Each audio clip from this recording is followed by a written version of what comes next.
Hello everyone, welcome back to my YouTube channel. And आज की video में हम लोग कवर करेंगे एएमयू क्लास 10th का previous year question paper advance Hindi का। तो लेट्स गेट स्टार्टेड। निम्नलिखित काव्यांश को पढ़कर हमें नीचे दिए गए प्रश्नों का उत्तर देना है। तो देखिए, ये पूरा जो पार्ट, ये जो आपका काव्य खंड से लिया गया है, क्या नाम है इस चैप्टर का? राम लक्ष्मण परशुराम संवाद। ठीक है। और यहाँ परशुराम बार बार क्या दिखाते हैं? बार बार वो क्या चीज़ दिखाते हैं? बार बार वो अपने कुल्हाड़ी दिखाते हैं। और किसे उड़ाने की बात करते हैं? पहाड़ को हटाने की बात करते हैं, उड़ाने की बात करते हैं। प्रस्तुत काव्यांश का शीर्षक हम लोग डिस्कस कर चुके हैं। कुम्हार बतिया का उदाहरण देकर अपने व्यक्तित्व की किस विशेषता की ओर संकेत किया है कि वो बहुत शक्तिशाली हैं, है ना? शक्तिशाली हैं वो बहुत ज़्यादा। तो ये दिखाने की। और कुम्हार बतिया का मतलब यहाँ पे है बहुत कमज़ोर, निर्बल व्यक्ति। ठीक है। उसके बाद निम्नलिखित प्रश्नों में से किन्हीं दो का हमें जवाब देना था। तो इसमें से बाल गोविंद भगत सच्चे साधु थे के संदर्भ में उनके चरित्र पर प्रकाश लिखिए। मतलब उनके चरित्र को समझाइए। तो वो बहुत ज़्यादा लालच नहीं करते थे। वो किसी वस्तु को बिना उनसे पूछे, बिना आदेश के छूते नहीं थे। वो कभी भी किसी से जो है झगड़ा नहीं करते थे। वो कभी जो है झगड़ा नहीं करते थे। और क्या हो सकता है? हाँ, यही सारे पॉइंट्स लिखे जाएंगे इसके अंदर। भगत की पुत्र वधू उन्हें अकेले क्यों नहीं छोड़ना चाहती थी? क्योंकि वह अपने पुत्र के मृत्यु के बाद अकेले हो चुके थे और उनका ख्याल रखने के लिए कोई होता नहीं, और पुत्र वधू इसलिए पुनर्विवाह करने को तैयार नहीं थी। बिना विचार, घटना और पात्रों के भी कहानी लिखी जा सकती है। ये है हमारा मैं क्यों लिखता हूँ का क्वेश्चन आंसर्स का क्वेश्चन। नवाब साहब, ये हमारा है थोड़ा लखनऊ अंदाज वाले चैप्टर से है ये। उसके बाद हमारा है निम्नलिखित गद्यांश को पढ़कर नीचे दिए गए प्रश्नों के उत्तर दीजिए। तो ये जो हमने कनखियों से देखकर सोच रहे थे मियाँ रईस बनते हैं, तो ये पूरा लखनऊ अंदाज का चैप्टर का पैराग्राफ उठा के उसके कुछ निम्नलिखित क्वेश्चंस दिए गए हैं। आप लोग उसका देख सकते हैं। ठीक है।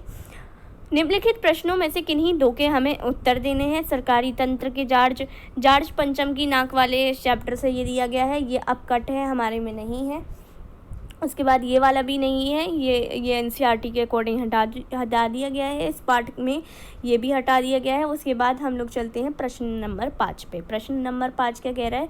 निम्नलिखित प्रश्नों में से किन्हीं दो प्रश्नों के उत्तर लिखिए। परशुराम के क्रोध करने पर लक्ष्मण ने धनुष के टूट जाने के लिए कौन कौन से तर्क बताए? उन्होंने कौन कौन से तर्क बताए थे? पहला तर्क ये बताया था कि जो ये टूटा है इस वजह से टूटा है कि राम जी ने तो उसको इस वजह से उठाया था कि ये नई धनुष होगी, लेकिन ये इतनी कमज़ोर धनुष निकली कि ये पुरानी निकली और इस वजह से वो टूट गई। इसमें ना राम जी का कोई जो है हानि हुई, ना ही उनका कोई लाभ हुआ था।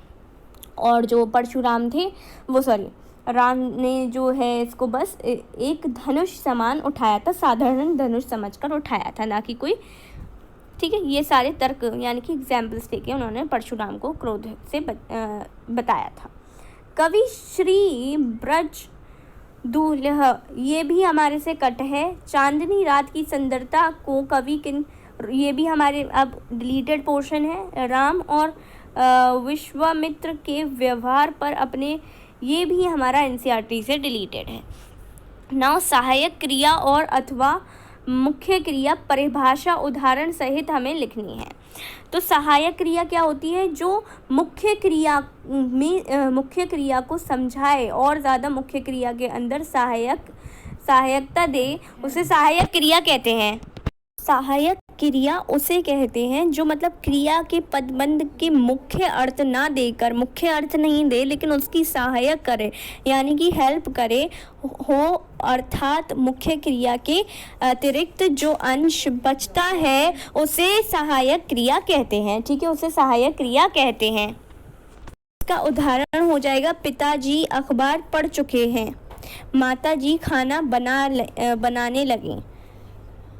ठीक है। उसके बाद अगर हम मुख्य क्रिया की बात करते हैं तो मुख्य क्रिया क्या बताती है? मुख्य कार्यों को दर्शाती है, व्यक्त करती है, उसी को मुख्य क्रिया कहते हैं। जैसे राम आम लाई, रमा आम लाई, ठीक है। सोहन ने दुकान खोली, तो ये क्या हो गया? मुख्य क्रिया के उदाहरण हो जाते हैं। उसके बाद हमारा लास्ट क्वेश्चन जो है कह रहा है संयुक्त क्रिया परिभाषा सहित हमें क्या करनी है? समझानी है संयुक्त क्रिया, ठीक है। संयुक्त क्रिया वो क्रिया होती है उसे उदाहरण सहित हमें समझाना था। तो संयुक्त क्रिया क्या है? दो या दो से अधिक क्रियाओं से मिलकर जो बनी हो उस पर निर्मित करती हो वो संयुक्त क्रिया हो जाती है। जैसे आप आते जाते रहिए, ठीक है, मुझे पढ़ने दो, ठीक है। तो ये संयुक्त क्रिया का एग्जाम्पल है। तो ये हमने कर लिया है एडवांस हिंदी क्लास 10th का जो क्वेश्चन पेपर एडवांस हिंदी का 2023 में EMU में आया है, डिस्कस कर चुके हैं। Thanks for watching, subscribe to my YouTube channel and till then take care, bye bye.